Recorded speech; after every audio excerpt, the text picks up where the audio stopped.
Hello and welcome to this video on Section 4 of D265, Critical Thinking, Reasoning, and Evidence. In this video we will cover the fallacies of weak induction and the fallacies of presumption. Let us begin with the fallacies of weak induction. The fallacies of weak induction will involve arguments that are weak because of bad reasoning involving cause and effect, bad reasoning based on generalizations, or because of the lack of proof for certain claims. Let us begin with appeal to ignorance.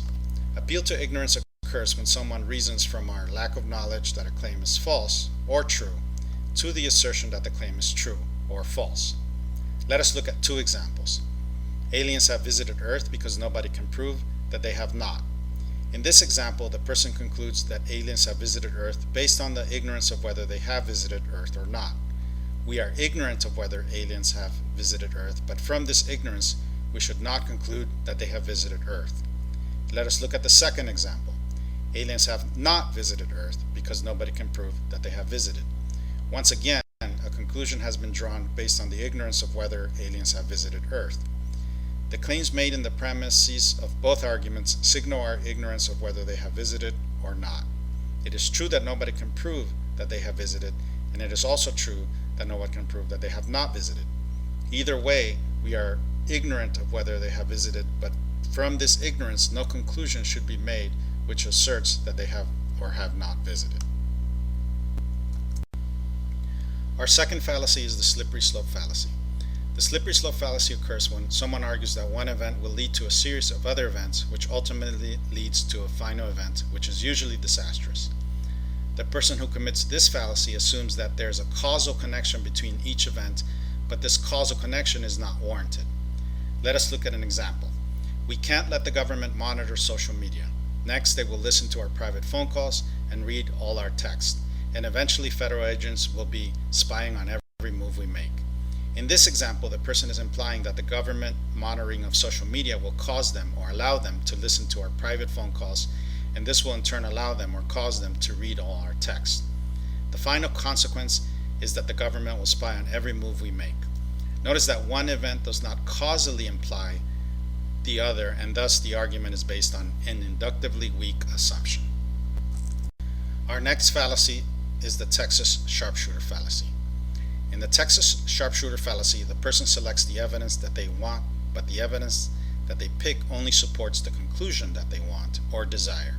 Consider this example. Blake thinks vaccines are unsafe and only pays attention to evidence like anecdotes about vaccine injuries or doctors who make claims about vaccines being dangerous. At the same time, Blake ignores evidence showing vaccines are safe. Blake's conclusion is that vaccines are unsafe, but he is cherry-picking the evidence by only paying attention to the specific type of evidence that already supports his conclusion. He prefers anecdotes about vaccine injuries or prefers to read and listen to doctors who make claims about vaccines being dangerous. This is a fallacy, in other words, a mistaken reasoning, because one should pay attention to all evidence and not just the one that supports the conclusion that one desires. Our next fallacy of weak induction is the post hoc fallacy. This fallacy occurs because the person mistakes an event that happens prior in time to its cause as being the real cause of the event.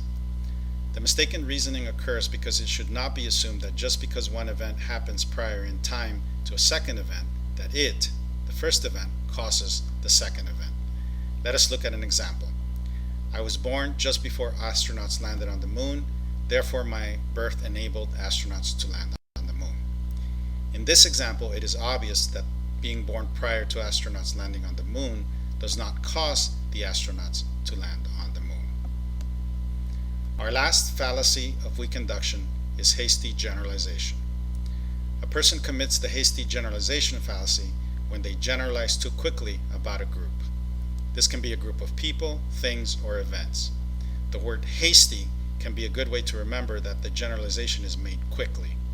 Usually the generalization is made from a small sample or a sample that does not represent the whole group. Here's an example. My neighbors who have Subaru cars say that they have never broken down. Therefore, Subarus are very reliable cars. In this example, the Subaru cars owned by the person's neighbors are too small to represent the set or group of all Subaru cars. Let us now move on to the fallacies of presumption. The fallacies of presumption are committed because the premises are used in such a way that they presume what they are meant to prove. Our first example is false dilemma. In false dilemma, the person presumes that there are only two options available. In doing so, they ignore other logical possibilities. Here's an example. Raising taxes on the rich will either cause an economic boom or a recession. Since it will not cause a boom, it follows that raising taxes on the rich will lead to a recession. In this argument, the person presumes that there are only two options while ignoring other possibilities.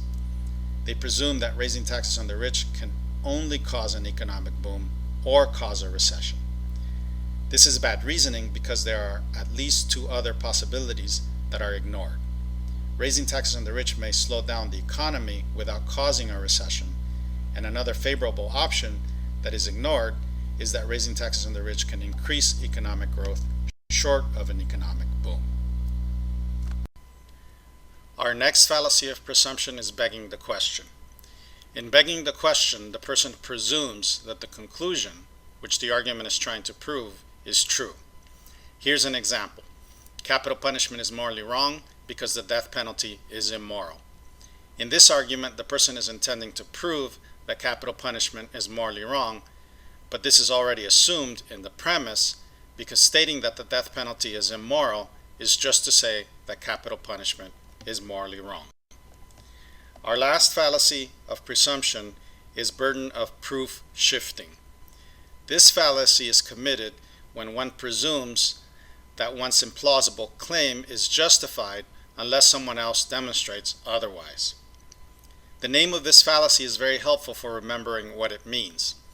The person who commits this fallacy shifts the burden of proof from themselves to another person. Let us look at an example. Space aliens stole my dog. If you do not believe me, just try to prove me wrong. In this example, the person makes an outlandish claim and expects someone else to prove that their claim is false. Thank you for joining me on this video about the fallacies of weak induction and the fallacies of presumption.